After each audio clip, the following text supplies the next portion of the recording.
Hare Krishna, everybody. Hare Krishna. Hare Krishna. Hope you can hear me and see my screen.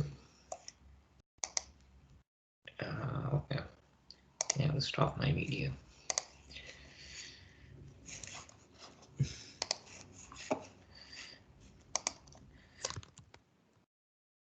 It's about 5 or 4. I think more people would join. I think we'll get started.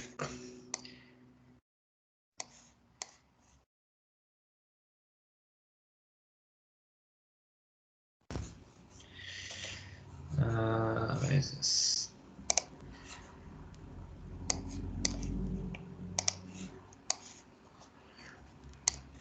Yeah, there you go. Okay. So today we will conclude our discussion on gender roles. Last Saturday, I think we set up a good background or foundation to discuss and get into the actual crux of the discussion today. And what we'll do is I'll quickly revise just in 2 minutes what we discussed, and then we'll continue with the discussion further. At that point, once I quickly revise, if anyone has any questions, I can take that. So one thing, so yeah, we started a discussion last time talking about what are different kind of social structures, right? So I talked about underfitted social structures, which are a lot of time faith-based, religion-based. Could be extreme political or economic ideologies. So you either you believe in something and you don't believe, then you're not part of that social structure. Overfitted social structures are basically extreme liberalist, humanist societies, which they try to incorporate all kind of idiosyncrasies, and then we have balanced social structures like the Varnashram society, which we'll discuss today. And then one thing I did not mention last time, which I wanted to, was the thing with Varnashram society is that it's the foundation for living, a clean, civilized, moral life. And based on that foundation, one can pursue spiritual progress. But to participate in Varnashram society, one need not be a theist, in the sense that, unlike other faith-based societies, like you have to be Hindu or Muslim or Christian to be in the entire society structured around that. The Varnashram society does not require that. It operates at a much even more granular level, in the sense that you just want to engage people based on their nature. So that is the foundation. In that sense, it is more encompassing. But again, it's a balance, but it doesn't mean it incorporates all kind of personality traits. And then the whole idea of this is you compare to statistical models where you're trying to model a particular trait, or there is a particular feature that we are interested in. So there is something desirable, and that characteristic is modeled. So same thing, all societies have a purpose. The Varnashram society is a purpose that to allow spiritual realization for all its members. And so that's the attribute that is trying to model. And so in the same vein, we also mentioned that, well, just like all models are wrong and some are useful, which is, statistics 101, same thing, you can expand that to social systems. You can say that all social systems are faulty, but some are useful. And then the ultimate use is if we can achieve spiritual perfection, right? Because everything else, even if we achieve economic development or liberal rights and freedom for pursuit of happiness, life, liberty, and freedom, but if that pursuit of happiness is just temporary and does not lead us to achieve spiritual realization, then that's not fruitful. And so in that regard, Krishna himself says in Bhagavad Gita to Arjuna that you might say that, Arjuna, well, in the due course of performing my Varna duties, there is a fault that I will have to kill my relatives. So Krishna says that, well, all endeavor have some fault, just like fire is covered by smoke. And so we should not give up our work, which is born of our nature, just because of some faults. Okay. Then we actually, I'll go into the crux of our discussion last time, which was ultimately we want to achieve eternality, knowledge, and then bliss. So eternality is achieved when you're not subjected to different kind of material bodies. And so we want to stop our karmic entanglement. And that can be stopped if we stop the cycle of karma. The Varnashram, what it does is that it engages us according to our nature, and so we don't accrue karma. Then knowledge is when we realize Paramatma, who is superior to Atma. So there is an understanding of a hierarchy.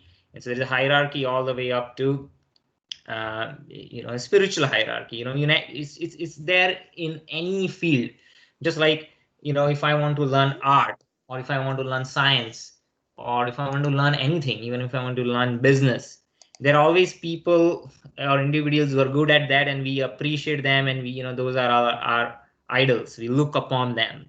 And then by submissively approaching them and serving them, we want to learn and acquire those qualities. So it's natural, it's even if it's not systematically incorporated in any sphere of knowledge or realization. So that is there. So same thing applies to spiritual life. So now when the hierarchy comes, then the question is, well, who assumes the hierarchy, who assumes a higher role, who assumes a lower role? Well, in either case, whoever is assuming a higher role is also subordinate to someone else, and that individual is subordinate to his superior. And so that's why it's called Guru Parampara, and that Parampara goes all the way up to Krishna. And so in that sense, we can say, well, Krishna is the supermost authority, but Krishna himself is controlled by Radharani, right? So And so we discuss a little bit about that, because Radharani and also all other devotees like Yashoda Maya, in paternal affection, and then his Gopas, who are his friends, they also control Krishna by their love. So, all the devotees, they are able to control Krishna by their love. Just like Arjuna, Krishna actually agreed to become a chariot driver of Arjuna, right? Why? Because he was controlled by his love, and then Arjuna is asking him to drive the chariot. So now, talking specifically about gender, we discussed briefly last time that why did Krishna choose to perform masculine activities in a male body? He could have done vice versa also, because Radharani is also powerful. She is supreme energy. So we are going through Navratri right now. We worship Amba and Durga, and then they are external. They are basically manifestation or expansion of Lakshmi, who is expansion of Rukmini. Rukmini is none other than Lakshmi, but then both they expand from Radharani. So Radharani is the original personality, and she is a supreme energy. So Krishna and Radharani are one. So in the last week I've been sharing many quotes or WhatsApp group, and they describe the relationship between Krishna and the gopis and Radharani. And Krishna and Radharani are one, but then they split into two, and that means they expanded into two. So what was the purpose for it? Well, the purpose was to maximize the bliss, and there's a blissful engagement between Krishna and Radharani, Krishna and the gopis, and that bliss comes from externally. Krishna assumes a higher role, like nominally, he's the male, but then he's controlled by the love of his devotees. And because he assumes that higher authority, there are two possibilities. One is you conform to that authority, or you don't conform to the authority. So there are two groups of gopis. One is led by Chandravali, who is considered as a right-wing gopi. Right-wing means he goes by the rules and regulations. He's like, we have to follow Krishna. Even if she is upset with Krishna, she would not express her anger, and she would always comply. As opposed to Radharani, which is left wing, and she would not hesitate to express her anger and displeasure, and that is actually pleasing to Krishna. And so Krishna enjoys association with Radharani more than anyone else. And so these are rasas. So we talked about Dharmavir, what was it? Dharma and Yuddha, right? So Dharma means you conform, and Yuddha means it's not like literally fighting, but you express your displeasure. And so wherein there is a differential in terms of authority, then this kind of blissful pleasures are engaged. And so I believe we concluded our discussion at this point in time, and then I think we'll continue with our discussion on Varnashram. How that applies to us now, right? So in our situation, how does it apply? So that is the beginning of today's discussion, and that should answer a lot of questions that you might have. So yeah, so one thing is that the thing is that we have a particular kind of nature or rasas, right? And those rasas, they need to be experienced through relationship. And so when those rasas are concentrated, and you can group them, and you can assign a gender to it. And so from rasas, the gender is developed, and then gender is further developed into male or female body. So it is always from the subtle that the gross develops. It's not that first we talk about male and female bodies or any kind of bodies, and then we ascribe a gender and then nature and duties to it. It's not like that. It's vice versa, right? So the energy and the energetics, if you look at Krishna and Radharani, Krishna is the energetic and Radharani is the energy. So there is no meaning to energetic without energy, right? If the energetic does not have energy, then there is no meaning to it. And so just like the example, you can think of an electrical power distribution system. So you can think like transformer. It's such a huge an electrical instrument, right? A capacitor. You can think of like in one way you can compare an analogy and ascribe masculine features to that. But a transformer that does not allow energy to pass through it, or a capacitor, has no value to it. It has only meaning when energy transmits through it. So that you can think of energy as feminine. And then when energy is contained and transmitted through this apparatus like transformer and capacitor, it serves the purpose. We have electricity, we can use different appliances.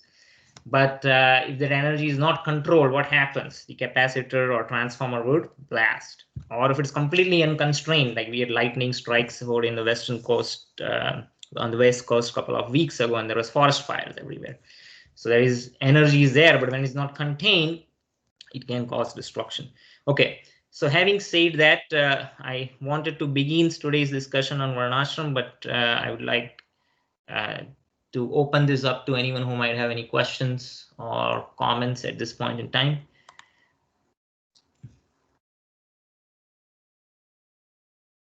No? Okay. So coming back to material world, right? So how does this apply to us? So we discussed this in some of the previous classes that material world is a reflection of the spiritual world, right? So it's an inverted reflection, we can say like that. So whatever we see over here, it's in a way it's a reflection of spiritual world, but in some ways it is perverted. Like in Bible also, it is said that, well, God created man in his image. So humans, they were created in the image of the Lord. So studying us, we can, try to get some idea about what the spiritual world is like.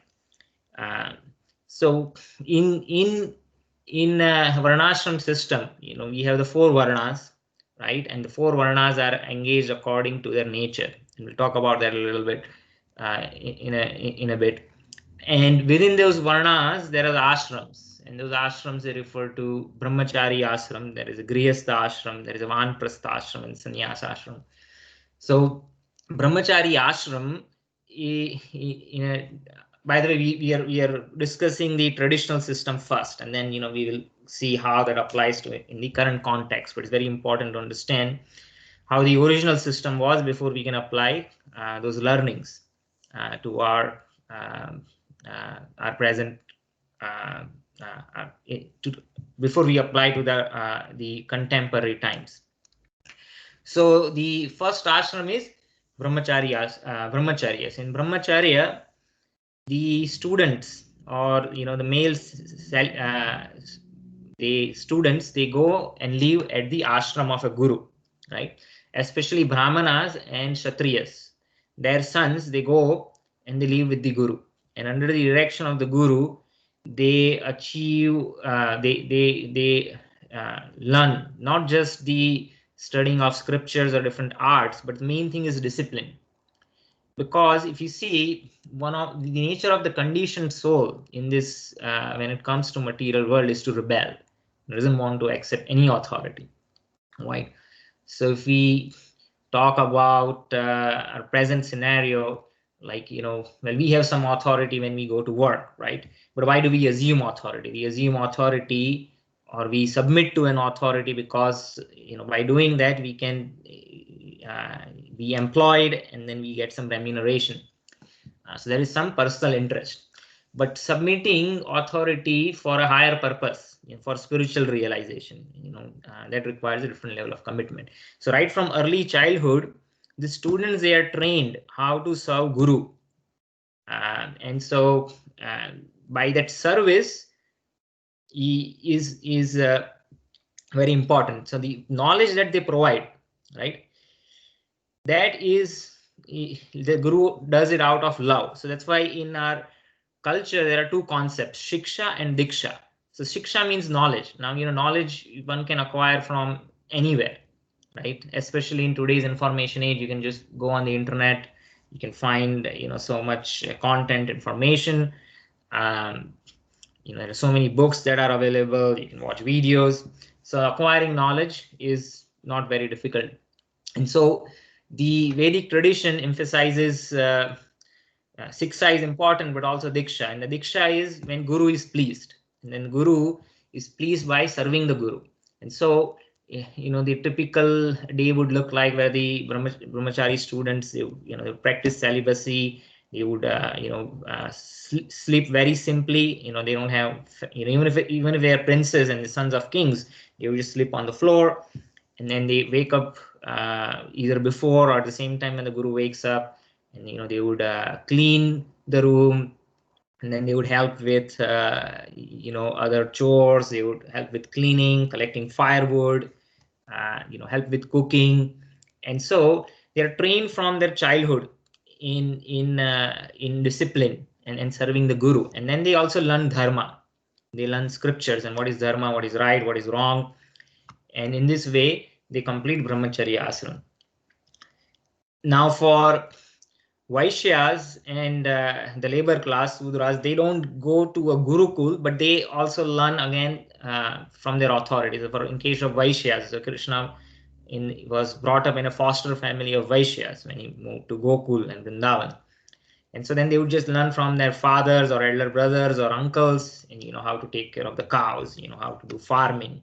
And so they are also under the tutelage of a higher authority. They are also subject to discipline, and then they learn all these things.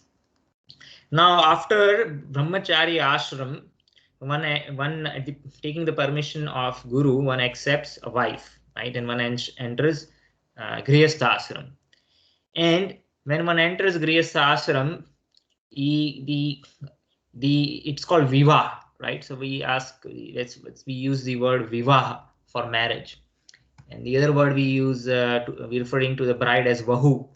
And so one might wonder, what does the word vivaha mean? So vivaha or vahu comes from the root word vaha. Vaha means to flow. Just like in English we have the word vehicle. It also comes from the same root word as vaha. So one which flows. A vehicle, before car came, the vehicle would refer to a vessel, like which floats or on a river or in the ocean, and it would flow according to the waves or the currents or the winds, and so it adjusts according to those forces. So similarly, the man is trained in the principles of dharma, right? And when one enters grihastha ashram, he accepts a wife, and then he guides the wife and all the family and gives instruction, but he's not supposed to give instructions whimsically. The instructions that husband gives to the wife or the family is according to guru sadhu shastra, what that individual learned from his guru, right? Otherwise there's no value. Just like, if I go to a corporation or a company, I'm working, and then I'm accepting an authority, my manager or director or vice president, and then when I get instructions from my authority, I act on that instructions. But what is the premise for that individual giving me instruction? What is the premise for me accepting and following those instructions? Is that those instructions are within the bounds of what is allowed by the company, and it's in line to achieve a goal. And what is the goal? Well, we want to generate our business for the company, which will bring profit and revenue, and then that would help fulfill our obligation to the stakeholders, the shareholders, our customers, the employees. And so it's within that constraint, or the definition is that we accept authority. Now, if my manager just whimsically says that, that sales deal that we secured, whatever the first installment we're going to get, let's just bypass the proper procedures and somehow launder the money, and let's just take money for ourselves, right? Then if I get such an instruction, then one who is learned, you won't follow those instructions. So it's not that the man will whimsically give instructions to the wife or the family members. He's supposed to act within the bounds of what is defined according to Guru Sadhu Shastra. That applies to anything. Like the president of the country is not supposed to whimsically act, right? He is limited by the law. He is limited by the constitution. And so similarly in Varnashram, the rules or laws, they are defined by dharma, right? So we will see later in the discussion that the wife, she accepts those instructions, and so from pati or husband, but he should be apatitam. Apatitam means not fallen. Patit means fallen. Apatitam means not fallen. So the patim means husband should be not fallen. That means if that person is himself not following the instructions of the scriptures, then one should that particular individual is not worthy of following the instructions. Okay. Now, just like the man, goes and lives with the guru in the ashram for could be 20 years, 15 years, whatever time they live in their guru's ashram, and then that person comes back. When he accepts wife, then the wife also similarly comes and to husband's home, and she lives there. And because the man is accepting the role of a guru, not again out within the limitations of what is defined by Guru Sadhu Shastra, any leadership position comes with a lot of responsibility. So according to the laws of karma, it is said that the husband accepts if any bad karma is done by his dependents, any family member, his wife, then the husband takes 50% of that karma, the bad karma. It just goes into his account. He's responsible for it, though he did not do that. Because if he's assuming an authority, then it comes with responsibility. Similarly, the dependents of who are dependents of the man, wife, children, the wife especially, she gets the 50% of the good karma, husband's good karma, whatever good karma husband does, she gets 50% of the benefit. And so the term that they use is ardhangini. It's just like being one person but half, like wife is we refer her to the better half of an individual. Okay, so scriptures also say that wife is not required to submit to a fallen husband, right, who instructs contrary to the scriptural injunctions or abuses. But sometimes if the husband is not qualified, but doesn't mean he is abusive or anything, but he's just not well versed. And sometimes, many times we see that wife is way better than the husband in all respects, or in many respects, even in her study understanding of the scriptures. And in that case, she would upmanage the husband and correct the husband and guide the husband. But if the husband is incorrigible and abusive, then she's not obliged to stay with him. She can go back to her brother or her father and stays with them. She does not restrains from remarrying. And someone might question, why is that? Well, according to scriptures, both men and women ideally should only marry once, and that rule applies to both men and women. Traditionally, men were allowed to have more than one wife. Again, that was not ideal. So if you want to see ideal scenario, is we would follow Lord Ramchandra, right? So he's Maryada Purushottam. He's Purushottam, the best among men, but then he acts within the constraints of Maryada. So what is the Maryada?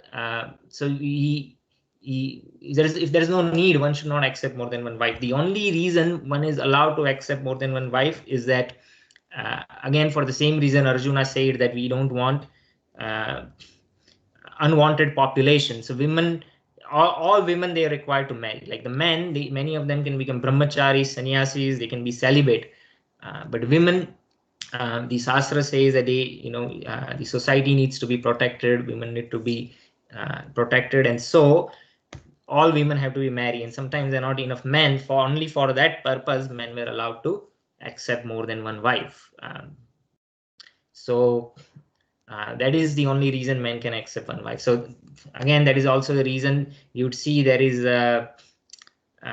again, okay, before that. So if one who is giving shelter or one is taking a higher authority, that individual can have more than one dependence. That individual can support more than one dependence, just like a guru can have more than one disciples. But a disciple, though, accepts only one guru, right? Now that disciple can take instructions from many gurus, and there are instructions available everywhere, as long as they are not contradicting. But when it comes to diksha or initiation, a disciple surrenders only to one guru. So the same principle, in honor of that same principle, right? We see that, you know, women, they don't, that's why there is no polyandry in Vedic culture, right? In some cases polygamy is allowed, but not polyandry, and the same principle applies. And again, for that reason, you know, women, they don't remarry. Okay.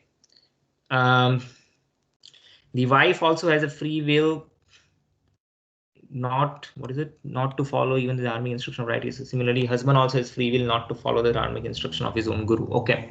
So well, one might question why again we have to follow this system. Well, there is no obligation, right? You know, everything in spiritual life is voluntary. It's that it's not that one is forced to do it, but it's the other way around. In a varnashram culture, is adopted by individuals who are serious about spiritual life. So that's why scriptures say, Tasmad Guru Prapadyate Jignashu Shreya Uttama. Right? So those who are really interested, Shreya Uttama, and who are inquisitive and who are interested in the highest realization, they accept a guru. Right? So similarly, you know, in the Vedic culture, right from childhood, that idea is conveyed. And so for one's own spiritual benefit, the child or a small, right from childhood, you know, the boys, they go to guru's ashram, and then they submit to the authority of the guru, they learn dharma, and then the same thing applies to the wife when she marries. Now, okay, before exceptions, yeah, we'll come back to exceptions later. Yeah, 4 gradations of prescribed duties. So now we go back to the Varnas.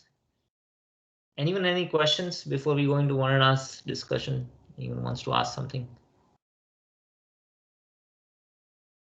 Okay, so the Varnas, the prescribed duties for the Varnas, they are described in Bhagavad Gita, as well as in Srimad Bhagavatam. And I think the Bhagavad Gita version, I think I might have discussed this in the past. Today we'll discuss from Varnashram. So now there are, you know, when we talk about Varnas, those Varnas are ascribed to men, and those duties where they engaged, the prescribed duties, they are prescribed based on their nature. Now the nature could be of so many different types, right? But those attributes of that are found in the nature which are favorable, which are positive, which are not negative, which are positive, those are adopted or accepted in the Varnashram system, because you can use those attributes for service of Vishnu or service of Krishna, and one can make progress. So for instance, it again comes back to that kind of statistical modeling. We only take the desirable trait and we don't take traits which are not desirable. For instance, we find in scriptures that there was this hunter called Mrigari, and he was, you know, little cruel. I mean, hunters, they hunt, you know, they're just born in that kind of environment. Maybe their father's a hunter, the child becomes hunter, because that's the only thing that the child is subjected to. And so though hunting is bad and there is a karma accrued, it's not a big, you know, sin for a hunter to be engaged in such activities. So but this particular hunter, Mrigari, you know, he had a little bit of perverted mentality. What he used to do, he used to half kill the animals. And one day Narada Muni, when he was passing by in the forest, and he saw that, you know, there's a deer which is half dead, you know, it is so much tormenting with pain. And then he goes a little bit ahead, and there is a hog which is half dead, again tormenting in pain, and there is a bird lying here half dead. And so Narad Muni is very worried, and he's feeling a lot of pity for all these animals, being a devotee of the Lord. And he's wondering who is the one who has done this. Then he finally comes upon this hunter, and then he asks him, did you kill this, did you hurt all these animals? He said, yes, my name is Mrigari. Mrigari literally means enemy of deer. Mriga means deer, Ari means enemy. And so he said, well, you are a hunter, so killing animals, when you kill animals, is not a big fault on your part, because that's your nature. But the fact that you are half killing them, that is a great sin. You're purposefully making them suffer so much, and you're going to accrue a lot of bad karma, and you'll have to suffer for that. And so that hunter then realizes his mistake, and he follows the instructions of Narada Muni, and he takes up spiritual life, and ultimately becomes really a good devotee. He's always chanting the names of Vishnu and Ram, and after some time, when Narada is again visiting him along with someone else, and he says that we're going to visit someone, and he's transformed so much now that he's coming. He's very careful when he's coming to meet Narada Muni. He does not step on ants. So he's become very. We can see the transformation. Of course, he is not now. He's not accepted in the Varnashram system as either a Brahmana, Kshatriya, Vaishya, or Sudra. But the fact that he could be transformed into a devotee. So ultimately, one can be transformed to be a devotee in any state of life. One can achieve spiritual perfection from any state of life. But if we have to do systematically, right? Systematically, if we want to uplift the society, then there are certain positive traits which can be engaged, and one can systematically undergo spiritual transformation. Hunting, though even a hunter can become a devotee or achieve spiritual perfection, that doesn't mean that we can encourage segments of our society to be engaged in hunting, as a positive attribute. Just like, if somebody asks me how should I become a successful businessman, or then the proven system is, or how do I get a degree? Somebody asks, how do I get an MBA? Well, the proven system is that, you go to your school, elementary, middle school, high school, get good grades, get into a good school, have some work experience, and then you apply for a good B school, and then you graduate out of that, and then you'll get a good career opportunity, and then you can prove yourself in the business world. Well, that is a proven path, right? We can structure our society in that fashion. Now somebody can get an honorary MBA. That means they might be a school dropout, like Bill Gates. He dropped out of college, but then he was one of the most successful entrepreneurs, right? And so one can become a successful entrepreneur without going to school, but we cannot structure a society in that fashion. That means, hey, well, Bill Gates was successful. That means now should we structure our society where we encourage our children and students to drop out of college? And well, many of them might not be successful. So, we cannot structure our society like that. Similarly, same thing, Varnashram. So it takes positive attributes and then structures a society using those positive attributes. But one can achieve spiritual perfection from any stage of life. So there are many other examples. So the point I was trying to say is, so what are those positive attributes? So then let's talk about Brahmanas. So the Brahmanas, so I'm reading this from 7th canto, 11th chapter, where all the social classes are described. And this is all the verses are spoken by Narada Muni. He gives instructions on how the society should be organized. So then he says that, well, there is a Garbhodhan ceremony, which is a ceremony for conceiving a child. And so one conceives a child in proper consciousness, at a suitable, auspicious time. And there is a difference between humans and animals, right? So humans, when they beget children, they don't beget the children in which way animals beget. And so the Garbhodhan ceremony is prescribed reformatory methods. So right from Garbhodhan ceremony, when the child is conceived, but even after when the child is born, there are so many samskaras which are provided. And by those samskaras, one takes the second birth. And that's why they are called dvijas, or the twice born. So Brahman, Kshatriya, Vaishyas, they are purified by the family traditions and by their behavior. And so they are referred to as dvijas. Now the Brahmanas, their quality are described in Bhagavad Gita, and it's not that if one has studied all the scriptures and one can recite all the verses nicely, that individual is considered a Brahmana. It's not how it is defined in Bhagavad Gita. It says samo dhammo tapa shaucham shanti arjavam evam cha jnanam vijnanam astikam brahma karma swabhavajam. So sama, equal mindedness; dhamma, control of senses; Tapa, austerity. Saucham, cleanliness. Samadama tapa saucham. Shanti Arjavam Evacha. Shanti means peacefulness.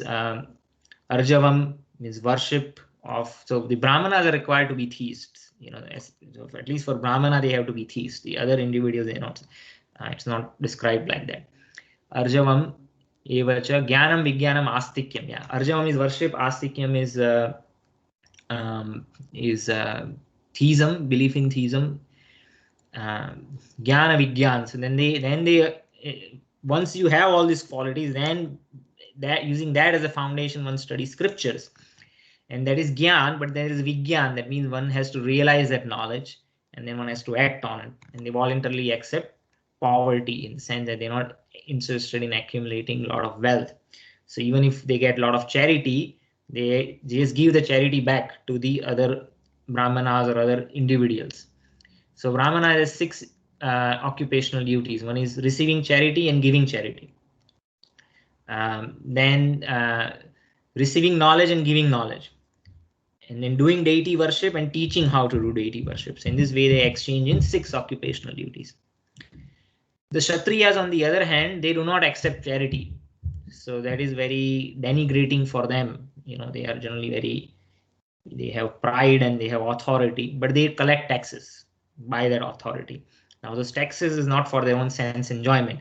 Generally they have this idea, well, if you especially look at the Western culture and the monarchy, and then later on in Kali Yuga in India also, the kings, they became corrupt, and especially the monarchy fell down first in the West, because if you look at Europe or Russia, even 100 years ago, like 1920s was a Russian Revolution, right? 1914, somewhere around that, just before the First World War. The czars of Russia, and they were living so lavishly, and the serfs, they were suffering.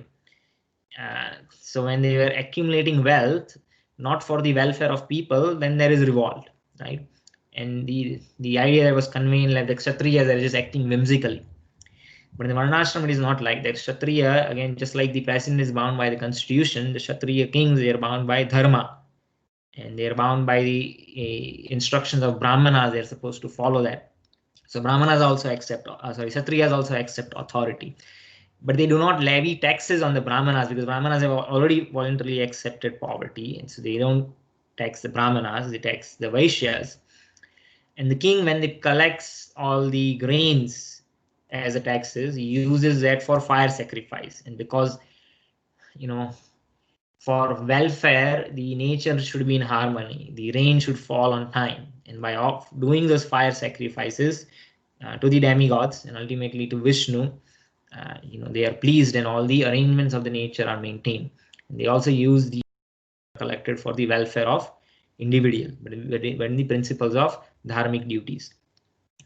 And so the nature of Kshatriyas are also defined not based on their ability to use weapons, though it is required that a Kshatriya should use the weapons and are skillful in using the weapons. But that in itself does not make them a Kshatriya. Like we saw the example of Eklavya, he was born in a family of hunter and was an expert marksman, but he did not have the purificatory samskaras to be a Kshatriya king, right? And so he was not eligible for learning military art, right? I mean, which is what Kshatriyas use for checking the evil powers, right? The hunter has no business learning those skills, though that hunter might be an expert marksman. And so the qualities for a Kshatriya which are described in Bhagavad Gita is Shauryam Tejo Dhriti Daksham Yuddhe Cha Palayanam Dhanam Ishvara Bhavasya Shatram Karma Swabhavajam. Shaurya is brave, Tejo, power, Dhriti, resourceful, expert, Daksha is expert, Dhriti is resourcefulness. Yuddhe Cha Palayanam, it does not run away from the battlefield, he would rather die. Either a Kshatriya comes home winning the war or dies in the battlefield, and that's very glorious. A Kshatriya who dies in a battlefield is immediately transformed to the higher planetary systems. Dhanam Ishvara Bhavasya, and then charity. The king has to be charitable. If he's not charitable, then he's not a king. He's not supposed to accumulate wealth for his own sense gratification. Dhanam Ishwara Bhav is a natural leader, a controller, not whimsically, but in the authority of the Brahmanas, authority of the Gurus. And then these are the qualities of a Kshatriya. And so the Kshatriya, as I said, he levies different taxes, custom duties, penalty, fines, and rules according to dharma. Then come the Vaishyas. The Vaishyas are naturally attracted by agriculture, cow protection, and trade. And the Sudras, their duty, they are naturally attached to service. And then the service and the master who employs the labor class is not to exploit them. It's not to because exploitation means that, well, once the purpose is served, you neglect the labor. You don't maintain that individual anymore. And similarly, the labor might say, well, if the primary currency of transaction is money, then if I get a better reimbursement somewhere else, then I go over there. But that's not the relationship. The relationship is, well, even if the servant becomes incapacitated, handicapped, or old and not able to serve, the master still maintains that individual. And so the servant naturally is not is attached and not inclined to go and serve someone else. So that is how the Varnashram system was structured. So and then, as I say, the other attributes which I mentioned, they're not suitable, they are not part of Varnashram. So when by samskaras, these positive attributes are cultivated from childhood, right? So that and then those positive attributes can be engaged in prescribed duties according to the Varnas. Now, as we did, I think in one of the previous sessions I discussed, well, the men, they are subject to some course, some proclivities which are not favorable for spiritual realization. And so what are those proclivities? Well, we had discussed this. Yeah, so men, it is said, I'm trying to find the table. If not, I can just say it orally. I remember the 4 shortcomings for men.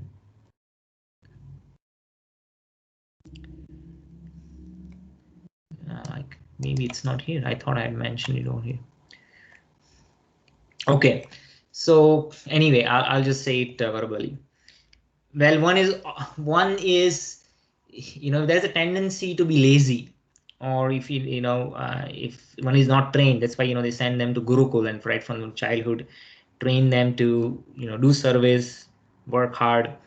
But the tendency to be lazy defeats there are four legs of dharma. The first leg is austerity.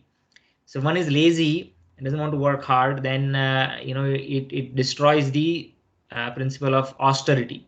So gambling is one proclivity. Also, extreme kind of automation that we see in the present world is just another way to avoid working hard. So especially gambling, right? So gambling is easy money without really doing something. So that is discouraged. So if anyone has those kind of proclivities, that does not have any place in the Varna system. Now Kshatriyas, they used to gamble sometimes, but it's not to earn money. In some individuals did, like Duryodhan. He wanted to trick Yudhishthir in trying to just gain all his wealth, and so that is destroying the principle of austerity. That is not allowed. But otherwise, Kshatriyas, when they engage in gambling, it's more like a challenge. Just like you are challenged in a duel or a fighting. They should challenge in gambling. Now, this gambling is not just simply a game of chance. It is said that there is some strategy and other things involved also, and then there is rolling of dice also. I don't think this is documented very nicely how exactly that game was played. Anyway, so that is what was I talking about? I was talking about yeah, the bad qualities, right? So gambling has no place. Now once when one is accustomed to not working hard, then one is prone to being merciless. That means the heart becomes stone-hearted. right? They are not merciful. And the epitome of such mercilessness is killing animals unnecessarily, right? And that's why meat eating represents destruction of the principle of mercy. So mercy is the second leg of dharma. And when one is himself not subjected to austerity, one doesn't know what it means to be austere, and for their own comfort, then they heart become stone hearted, and they don't mind afflicting pains to others. Now, no individual in his right mind, can somehow get away with seeing all this misery and suffering that they are inflicting on others unless they are intoxicated, and that intoxicated could be subtle, and intoxication might come from power, position, wealth, and then in a gross way, the intoxication just comes from using substances, which could be alcohol or drugs or whatever, right? And so those kind of traits are also not suitable for spiritual life. And so those men who are engaged in this kind of proclivities, there's no place for them in Varnashram. So again, going back to that statistical modeling, we only want to take suitable traits, and not the ones which are, we ignore those which are not favorable. And then when one is completely intoxicated and one is completely in a bodily consciousness of life, and such individuals, again, they are prone to exploiting the bodies of others. That includes sexual exploitation, trafficking, and those kind of proclivities, again, have no place in Varnashram. And so the third principle is the fourth principle is truthfulness. And engaging in such illicit sexual activities destroys that principle of truthfulness, because it reinforces the bodily concept of life. And then body, you can say, is asat or untruth, and the soul is sat. So this is basically the when it comes to engaging men according to their nature, the principles of the varnashrams are applied in this fashion. Just like, I was trying to explain, when you want to model a society, right, you take the traits which are favorable and you want to accommodate maximum number of people. That's a balanced society. And so that's why there's no requirement in varnashram that one has to be a theist or to believe in particular deity or form of worship. But there should be positive traits. I mean, negative traits, obviously, you cannot accommodate. And so in that way, you can say Varnashram is a balanced structure. Now, when we talked about the prescribed duties for the Brahmanas, Kshatriya, Vaishyas, and Sudras, it's women do help them actually, and they might not help them to help them in the sense they support them. For instance, when the girl is growing right from her childhood, she's trained. This girl born in a Brahmana family, she's brought up in a Brahminical nature. She knows dharma. She knows, if a Brahmana is doing deity worship, she would know the principles, how to perform fire sacrifice. She herself does not perform, but she would assist. So even when she grows up and she's trained to, in the principles of dharma, and that fact that, how she has to serve her family members and support her husband. And when she marries, she's actually, so in case of Brahmanas, she would help make preparations for fire sacrifice, or if the Brahmana is a guru, then she would take care in maintaining the Gurukul and helping, her husband in day-to-day activities. Same thing in case of Kshatriyas. When a girl is brought up in a Kshatriya family, or in that nature, that culture she imbibes right from her childhood. And a lot of princesses, they are actually trained in martial arts, and so they won't go to Gurukul to get that training, but their family members would train them while they are in their homes. But then they would not go fighting in the war, not in combat. And no man, no father, no husband would want their dependents to be exposed to the horrors of war, right? And that doesn't mean they're not capable of fighting. Now, when there are certain exceptions, when that goes back to the note of exception that I was saying. So there are three instances. Well, there's three kind of prescribed duties. One is routine work. And routine work is when everything is going properly according to the original plan or the intent. then everyone should be engaged just according to their nature. But then there are two instances of emergencies when an exception is allowed. One is when, while doing occupational duties according to one's nature, one is not able to maintain one's family, then one is allowed to take up activity of a lower varna. So for instance, the Brahmana can take up farming. The only exception is Kshatriya, because they're supposed to maintain law and order. They're not allowed to take up any other activity. Otherwise, who will, maintain law and order? But Brahmana can take up the activity of Vaishya, but he's not allowed to take the activity of Sudra, but he can go one level, down. So that is allowed. The other exception is when, see, each of these varnas, they are providing important services to the society. When the other exception is when an individual, suppose a Brahmana is not available, if for whatever reason there are no Brahmanas in the society, or they're very less, and the society really needs direction and guidance, or there are not enough Kshatriyas to protect the society, then somebody from lower varna can temporarily take up the activity of a higher varna to fulfill the needs of the society. Though it is against their nature, the society needs that service, so they can take up that activity to fulfill that need of the society. Similarly, when one takes up an occupation to just because they're not able to maintain their family because of some emergency, could be drought or famine, and they are taking up an activity of a lower varna, that is also temporary. They're acting against their nature, but they're temporarily allowed to do that because otherwise they won't be able to maintain that life. So all this is described by Narada Muni. He describes over here actually in this same chapter, 11th chapter. So I have put that in my blog, but yeah, the quotes are over here. I'll see if I can find it. I think it's really further down. We'll come across that. Okay, so those exceptions are allowed. So we see the example of Rani Lakshmi Bai, right? So when there was no one there to protect the kingdom, she took the charge and she fought against the British. So it's not that they are not capable of doing it. So whenever there is emergency, they would take up the leading charge. Otherwise, they would assist their husbands in give them support, help, and basically assist them in any way possible. Same thing with Vaishyas. So if you see the example of Yashoda Maiya, she is always engaged. The Vaishyas, they produce a lot of milk, yogurt, ghee, grains.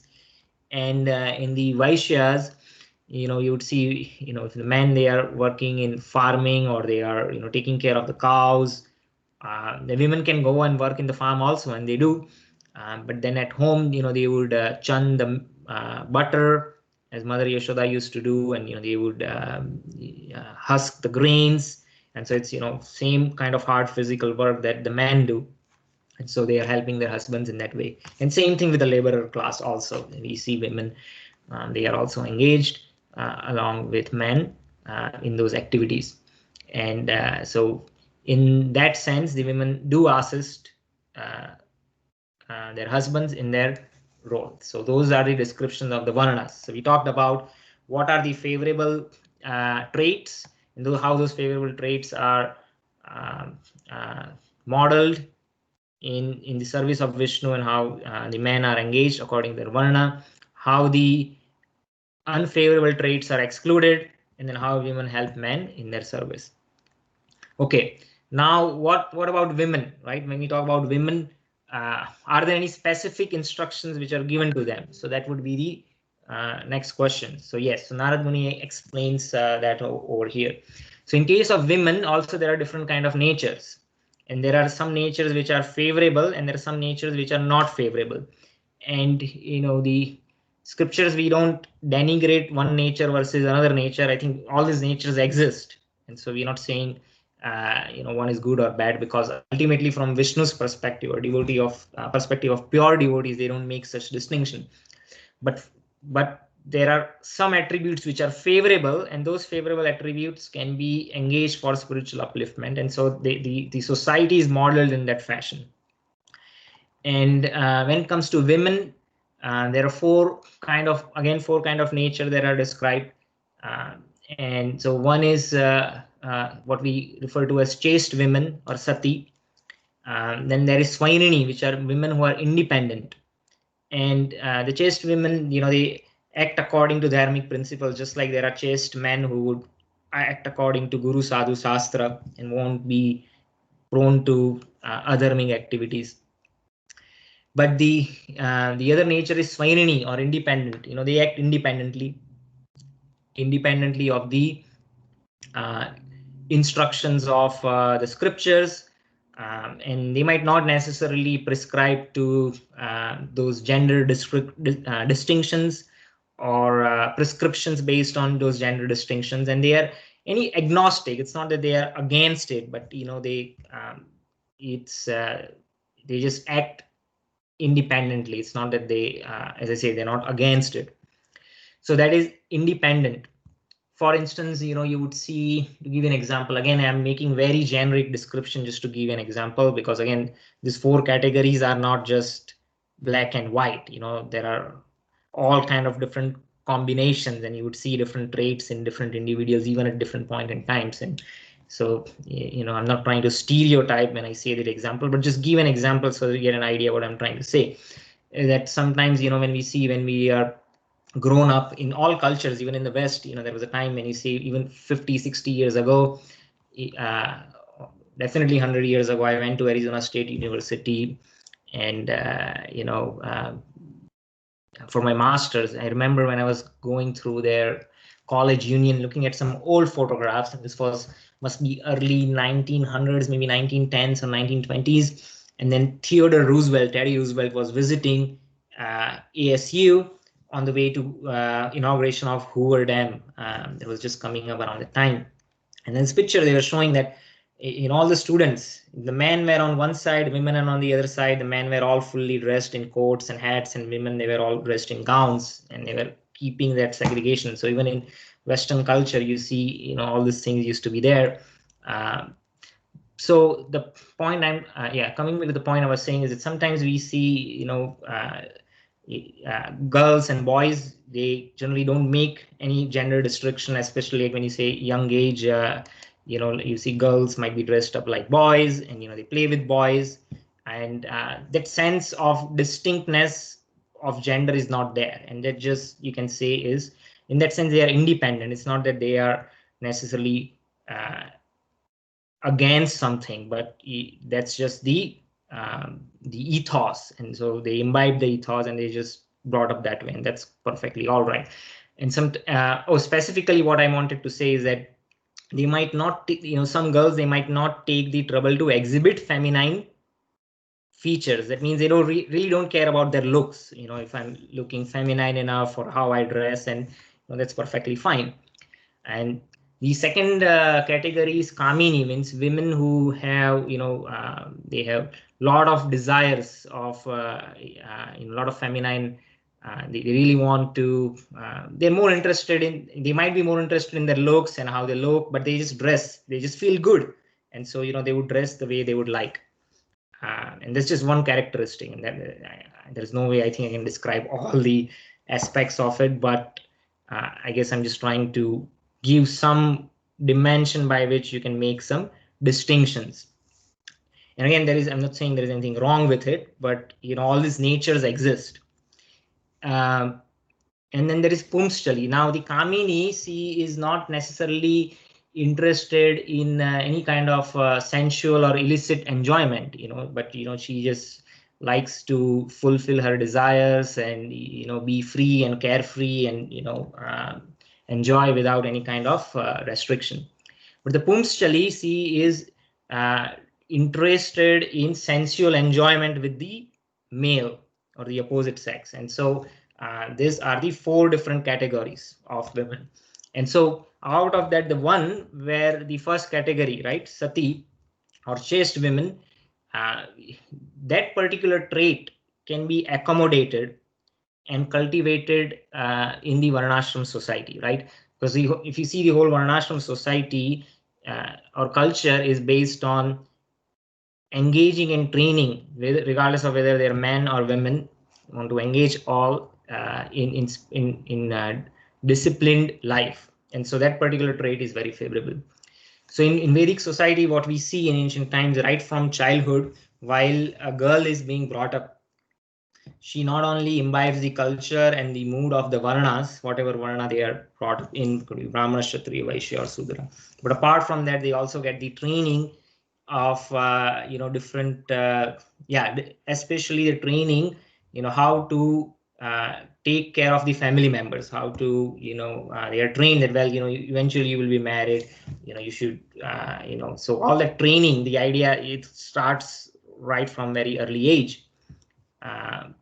The idea that once she would be married, she will go to her husband's home, she will be engaged in service of husband who is not fallen, apatitam, who is acting according to the principles of dharma, not whimsically. And so all that training is provided. And so because that is very suitable, right? So that culture has to be imbibed from a young age. So now coming to the instructions, what are the instructions Narad Muni is providing? Now Narad Muni actually says that even in sati there are 4 different levels. And just like in men, there are different levels of surrender. Not everyone is surrendered to Guru to the highest extent. Like some brahmacharis, not everyone goes to Gurukul, first of all, right? But those who go, everyone has a different level of surrender. Some of them, they never enter Grihastha ashram, right? They might be remain a lifelong celibates or brahmacharis. So Narada Muni is an example. Bhishma Pitama, though he was a Kshatriya, it's very unusual, especially for a Kshatriya. They have access to different kind of facilities for enjoyment. Just for the sake of his father, Bhishma, he took a terrible vow that I'll remain lifelong celibate. So he was surrendered so fully to the for the pleasing his own father, right? And he said, I won't marry so that there is no question of my children becoming kings, because that was one of the conditions that what was the name? Matsyagandha, Shantanu's wife, right? He accepted.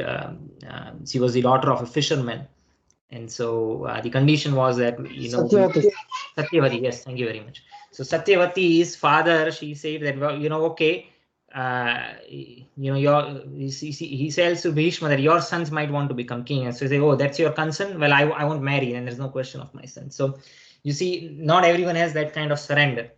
And so you can think of mostly like a normal distribution. So most people, they are in the middle categories, and the extreme categories, they are less number of individuals. That's always there. So now even in sati, the same thing for women. It's there are 4 different categories that Narada Muni describes, which is right over here. So he says first is to render service to husband, and then the first category is very basic. Now just by training, the idea that, okay, I have to render service to a husband who is following dharma, and they might just do it out of duty. Doesn't mean that they might are really favorable in doing that, or they have a lot of love necessarily in some cases. So this is the bare minimum level, right? Or sometimes they might, there could be some individuals who might be just doing it grudgingly. Oh, I have to do it. Why I have to do it? But anyway, I have to do it, so I'll do it, right? So that's a bare minimum level. Then the second level is, now again, this is the first tail end. So as I said, extremes, there are less number of people. Most individuals are in the middle. So most likely you wouldn't find so many are like that. Otherwise, the marriage won't survive, right? There has to be some sort of love. Then the second category is to do the service, but not just doing for the sake of doing, but one has to be favorably disposed towards the husband. And so that is the second category, where wife does have genuine love for the husband, and then she engages in service of a righteous husband who is not exploiting, not abusing, not taking an advantage of that authority. But you can think of this second level as well, where the wife has genuine affection towards the husband, but then she cannot extend the same affection to the friends and family members of the husband. So she might say, well, honey, what, I love you, but what, I don't like your parents, or I don't like your friends, so please don't invite them to our home, right? And there could be genuine reasons. Maybe those individuals, the in-laws or the friends, are really not of good disposable nature. and so that might be the reason the wife might have those reservations. But then the third level is that she is equally disposed towards husband's friends and relatives, and even if they are not of good nature, and she might think that, what, I have some grudges again, but I'm not going to tell that to my husband because he would get hurt, and what, because my husband likes them, and so I'm going to be good, equally well disposed towards them. And so that is the third level of chastity, or that is described over here. And the final, this is, you can say, the extreme, in the sense that you probably have, I mean, maybe in the past there were many examples, but even in the past, there are some examples which are really right up there, and you cannot, like Bhishma. How many Bhishmas are there? Right? It's not possible. There's just one Bhishma. Similarly, to follow the vows of the husband, at this level also you won't find many individuals, but follow vow of the husband means whatever they are like one in spirit with the husband. Right? No difference. So for instance, the husband says, I'm going to fast. The husband takes the vow, for what, and then the wife says, okay, my husband's fasting, I'm also going to fast. And so there are many examples in the history, but one example that we can think of is especially where instances where, wife is married to an individual or a husband who is not really qualified, and still that wife is dedicated to that individual to a degree that we can't even imagine. So one example is Gandhari. Her story is really amazing, and Gandhari, she was the princess in the kingdom of Gandhar, which is the present-day Kandahar, or in Afghanistan. And the Kurus, they went to Gandhar to get to ask Gandhari to be married to Dhritarashtra. So when the representatives went over there, the Gandhar king, they became very angry. He said, "What, you have come over here to ask hand of my daughter or sister to be married to that blind individual Dhritarashtra? How dare you?" Right? And so they were really angry. And then Gandhari heard that, and so she came and she said that this is how you should not behave towards guests. They have come to ask for charity, because marriage, it's kanyadan, right? Again, the whole life, the idea of sacrifice, it's sacrifice not just for women but for men also, right? They are acting within the bounds of the scriptures. And so see, they have come here asking for charity, and as Kshatriya, you should not deny charity to someone who is asking charity. I'll happily accept the request, and I'll marry Dhritarashtra. And she said, okay, my husband's blind, and I'll be one with him, so I will blindfold myself all my life. So she takes the vows of her husband. And to think of that, for a mother, when she has 100 sons and she never saw her sons all her life, and for a mother to do that, you can think of such an extreme. In one way, you can say it's an extreme case of where she took that vow so seriously that all their childhood, she brought up her children, but she never even looked at them. And Dhritarashtra, as we know, was not only materially blind, but also spiritually blind. And then she always tried to guide him and say, don't listen to Duryodhan. She tried to upmanage him, and he tried to help her husband all her life, though he did not listen. And in the end, what happens is, all her sons die after the war is over, and now the Pandavas are maintaining Dhritarashtra, and Dhritarashtra and Gandhari, they are living in the kingdom of the Pandavas. Now the Pandavas, they are merciful towards their blind uncle and aunt, and they are nice to them. But there, Dhritarashtra's brother Vidura, he also tried to correct Dhritarashtra all his life, but Dhritarashtra never listened. Now, towards the end of the life, because Vidura, being representative of Dharma, he really wanted to help his half brother. So what he said really harsh words, so that Dhritarashtra comes to his senses and at least uses his old age to get spiritual perfection. So though Bhima was not unkind to Dhritarashtra, what Vidura said is that, look at your condition. the people you hated the most all your life, those people are maintaining you. Bhima is maintaining you. You wanted to kill Bhima. Bhima is maintaining you. He's throwing remnants of food at you just like a dog. And so when he said these harsh words, and Dhritarashtra really came to his senses. And so he said you should give up your condition and you should achieve spiritual perfection. So in the middle of the night, Dhritarashtra leaves home and Gandhari follows. And then he goes to the forest, and by his mystic power, he goes into meditation, and then he takes his concentration away from all the earthy objects. And so the earth merges into, he takes his concentration away from smell, which is the quality of earth. And so the earth merges into water. Then he takes his concentration away from the quality of taste. And so when water loses the quality of taste, it turns into fire. So in this way, he generates mystic fire, and then he gives up his life in trance or meditation. And Gandhari just enters that fire, being a chaste wife.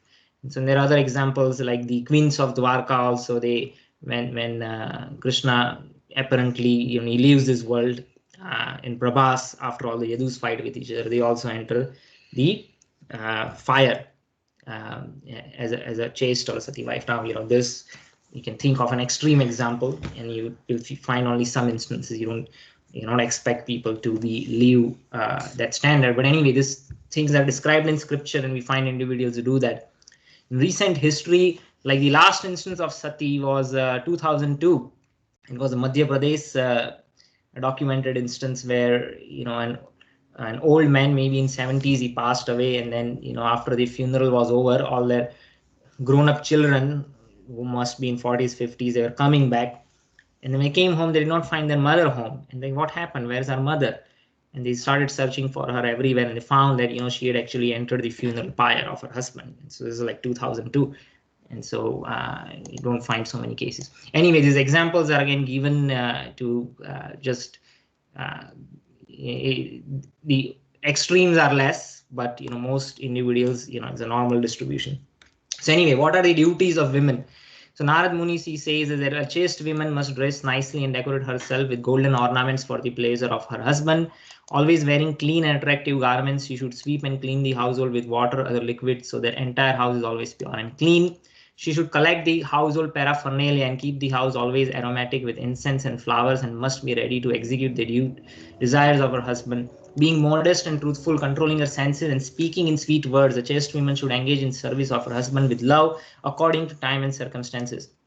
A chaste woman should not be greedy, but should be satisfied in all circumstances. She must be expert in handling household affairs, should be fully conversant with religious principles, she should speak pleasingly and truthfully, and should be very careful and always clean and pure. Thus, a chaste woman should engage with affection in the service of a husband who is not fallen. See, that is a clue. So, the word that is used in Sanskrit is apatitam. If his husband just does whimsically, then the woman is not obliged. Her husband should be an ideal individual, and then such a service is helpful. A woman who engages in service of her husband, following strictly in the footsteps of the goddess of fortune, surely returns back to Godhead with her devotee husband, and lives very happily in the Vaikuntha planet. So these are the injunctions. Now, how does it apply to our present world, right? So we are living in a completely different time. And so the thing is, we have to understand the essence or the principles. If we understand the principles, then we can apply. Otherwise, if we try to follow the injunctions by the word, literally, then we'll come to the wrong conclusion. And so as long as the man is acting according to dharma, and women is also acting according to dharma, is trying to follow the essence of this principle. The essence of all this principle is that she is favorable to a husband who is righteous, and then that essence or principle then manifests into all these details. Now, that doesn't mean that men cannot clean the home or could not clean the pots or cannot sweep or broom. That does not mean like that. Like one of the first things that I do in the morning is I wash the pots, right? So the things are different, but the thing is that because sometimes the wife is working, and maybe it's just ideally, maybe if there's a choice, maybe the woman does not want to work, but the financial situation of the present times and things like that, there are so many reasons that women might have to go and work, and working outside, in previous times the women used to work along with men in whatever their prescribed duty was, but now in present day that's not possible. If the husband is working in a particular job, the women cannot go and work with him in that job, right? And so there are many reasons that could be financial reason that women might take up some sort of employment. And so in that case, maybe it's not practically feasible for her to, take care of the household. And so obviously the man should come and help. But when we see Prabhupada's comment, I think the original conversation, there could be other comments also, but this whole conversation started where there was this cooking, right? So in one of the purports, Srila Prabhupada, he was refers to women who he described the activities like women who are in summer, right? Despite of the heat, they are cooking. And so the question was like, why Srila Prabhupada used just the gender of women? Is it that men cannot cook? Well, men can cook, and they should help, and they can help, and they should help. But just like when one is trained in dharma and one knows that, well, this is essential to do this service is essential for my own spiritual realization. In traditionally, well, women might say, well, this is my duty, I want to do it, and then she would not allow the man to do. And so then she would, in that sense, that commentary specifically refers to that particular instance. Now in present day scenarios, if especially if the women's working, you cannot practically it's not feasible for women to take up all the activities, and then obviously the man should come and help them. And regardless, men should come and help, but just providing that help, which is good in itself, is not, the man does not get any brownie points for that. I mean, it's good and he should do it, but ultimately the man should also serve his own guru, right? And just like in an organization, I have a team, and the team is really struggling and needs help, then the manager should come and help. That's the right thing to do, right? But the manager cannot say that, oh, you know what, I was so busy just helping my team, and so I forget to work on I did not have time to work on the strategy or other deliverable that individual was supposed to, the manager was supposed to deliver to his superiors, right? Then what happens is all the effort that the team put in, it's just waste, because that team's effort is not represented to further higher up in the authority. And sometimes the team might say, you know what, I think we got it under cover, in our control, and we're going to take care of it. I think you can go and work on your deliverables, and we don't need your help. And sometimes they need help and they should ask help, and the manager should come and help. So it just depends on different circumstances. But in either case, just like that manager cannot, he should help his team, right? But his or her team, but then that individual cannot, give up his or her responsibility to their superiors, right? So similarly, in this spiritual hierarchy, it's transcendental, in the sense that there is entire guru parampara. The wife is helping the husband in his execution of duties, and similarly, and if she needs help, the husband should help her, but at the same time, husband should not give up his responsibilities in serving his superiors in the spiritual authority.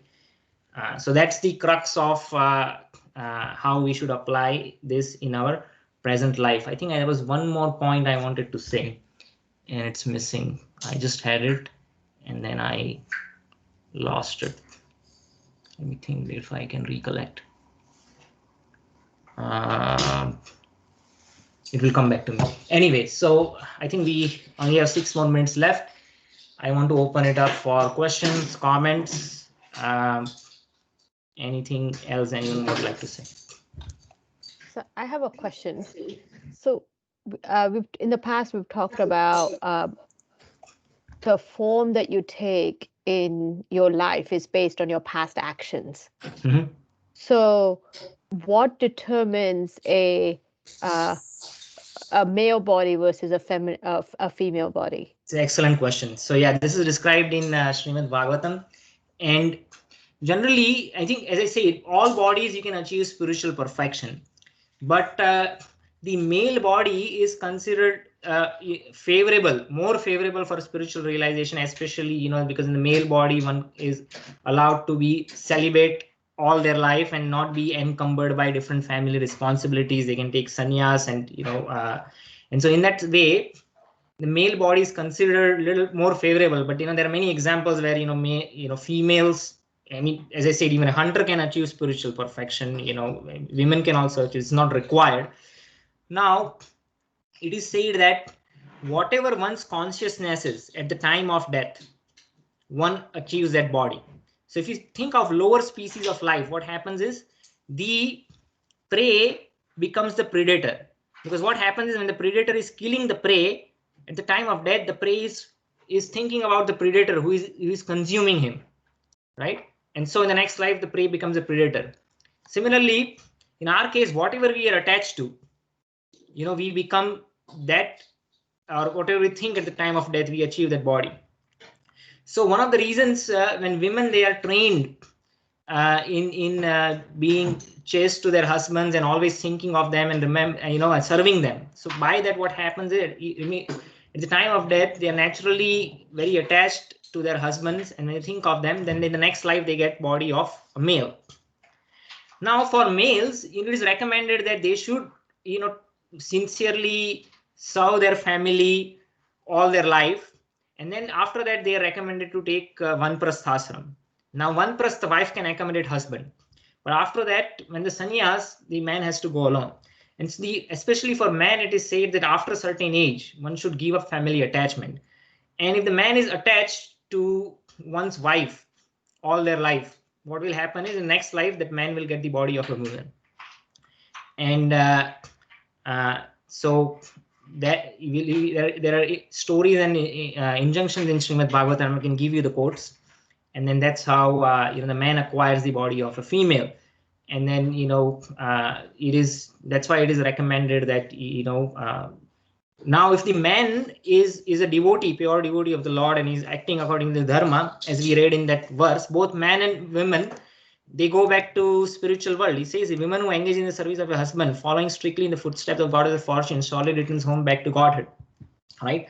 So if one achieves perfection in the life, then she does not have to assume a body of a male in her next life. She can and the husband is also perfectly situated. Both of them just go to the spiritual world.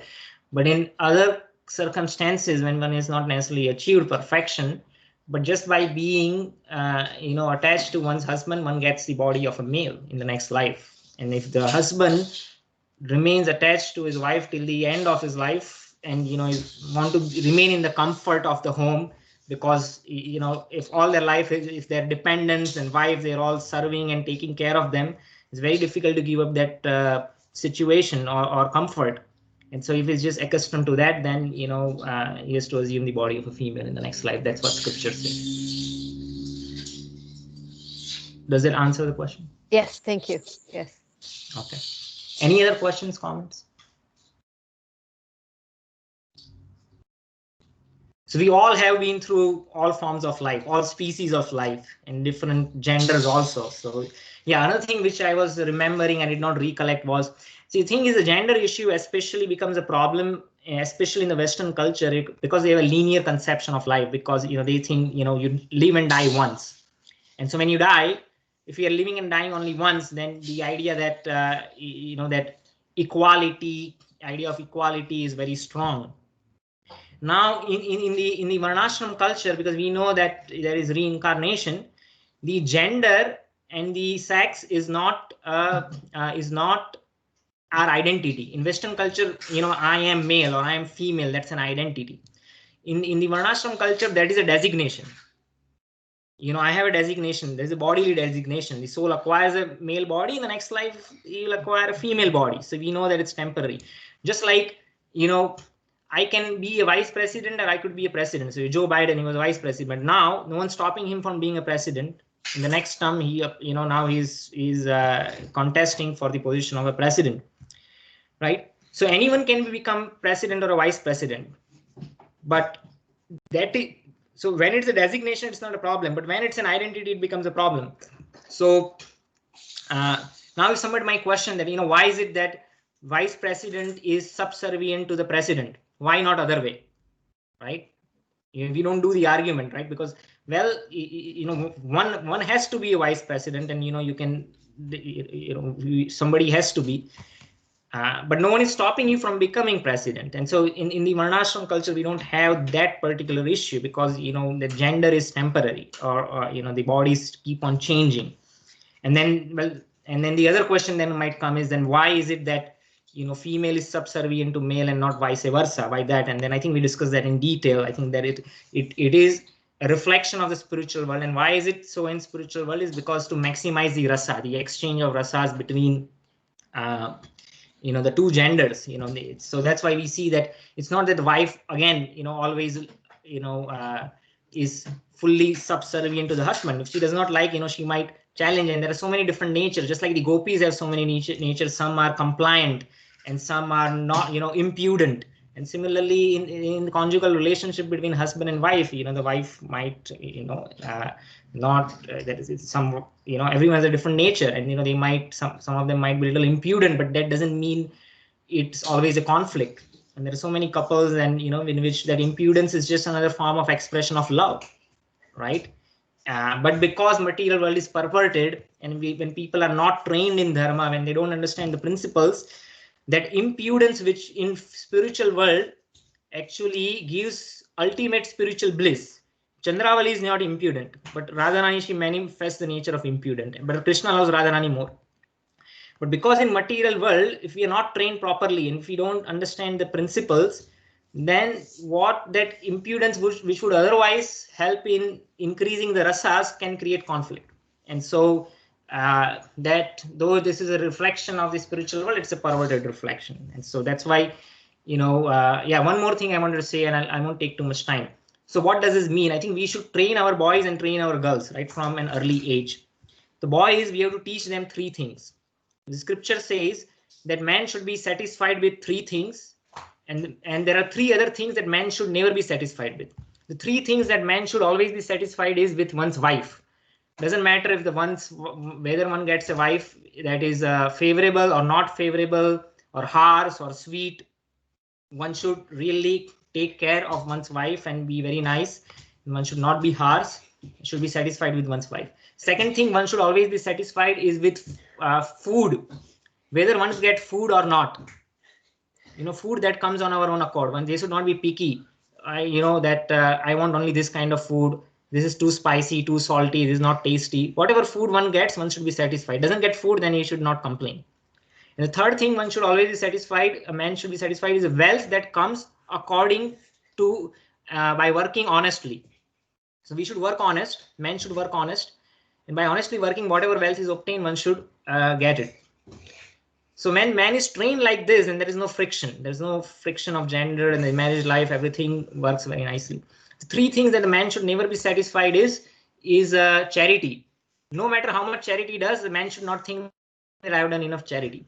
Japa. No matter how much japa does, chanting the names of the Lord, he should not think, oh, I have chanted enough, I should stop. And the third thing is study of scriptures. No matter how much studying we did of the scriptures, we should always think this is not enough, we should study more. So this 6 things Chanakya says, if you do, then your life is perfect. Similarly, women, girls from their young age, they are trained how to, be chaste and how to, take care. And so, then the whole life, everything works very nicely. So only thing I would like to say, there is one book that is written by a lady, How I Achieved Real Success, a happiness guide to modern women, I think. So it's on Amazon. I'll share the link. She's IIT graduate, and she used to work in the corporate world, and then she took some time to study what is the Vedic culture, how the gender roles and everything was assigned, and she took time to understand what is the essence of it, and then how she's applying in her life. She has just shared her realizations, and then I think she has done a good work in writing the book. So if you are interested, you can buy. It's like $3 on Kindle, and I can share this link. So that's the last thing I would like to say. If there are any further questions, I am happy to take them right now or in future or later. You can call me, text me, or. You did not complete the 6 things for the girl child. Oh, the girl, there was no 6 things. I think only for the men. I think I think whatever I discussed, I covered earlier, right? So I don't have anything else to say beyond that. I think the essence of it I already covered. Like what Narada Muni says is, and all this, like I'll give you an example. Like, you know, even when I was growing, I was in college or high school. I used to go to, when staying in a hostel, I used to go to someone's home to for food, for the meals.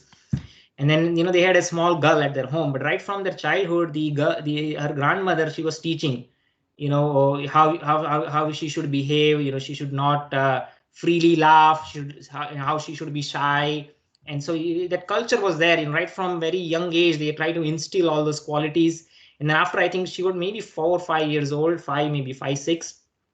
And I think maybe after she becomes 7 or 8, of course, I left college and I was not there. But, you know, just by that culture, I could know that you start training. Okay, you learn, you know, basic things like cooking, and they would, you know, instill that idea that how she should follow the religious principles, how she should cultivate the mentality of serving, and just sort of training her to be successful in her, you know, when she grows up and, you know, she gets married.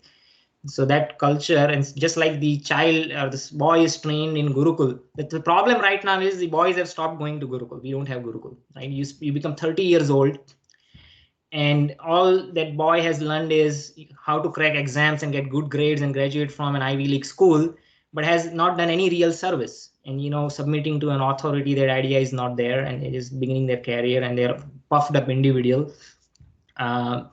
While in Vedic culture, by the time that boy is 14, 15, 16, he's already ready to run a family. You know, he has learned the art. He's not just learned how to read books and crack exams, but he's a blacksmith, goldsmith, or a farmer, or he has learned the trade right from a young age. And similarly, the girl is trained from a young age, and by 16, you know, they're mature. Now you see there are people who are like adults, you know, they're 30 years old, but they're you know, still playing video games. You know, like they're not mature. They never grown up. And so there's a lot could be more said maybe some other time, but you know, and then, you know, if there are two puffed up individuals, they get married, then there are clashes, and, you know, the whole thing falls apart. So the training from young age is very important. But maybe more some other time if there is interest. But I hope this answers some of the questions. If there are any other further quotes of Srila Prabhupada, you can analyze based on these principles. But if you want me to explicitly discuss that, that can also be done. But that's all I had to say. I have one question. Sure. You talked about men should not be satisfied with, and I didn't take notes fast enough. You said the first one was charity. What was the next one? Chanting japa, and the third one is studying scriptures. Okay, thank you. Okay, anything else? Okay, if not, I think we'll end the class and we'll resume our classes in Bhagavad Gita starting next week. I hope this exercise was fruitful. Please have a look at that book, you know, if you are interested in studying more.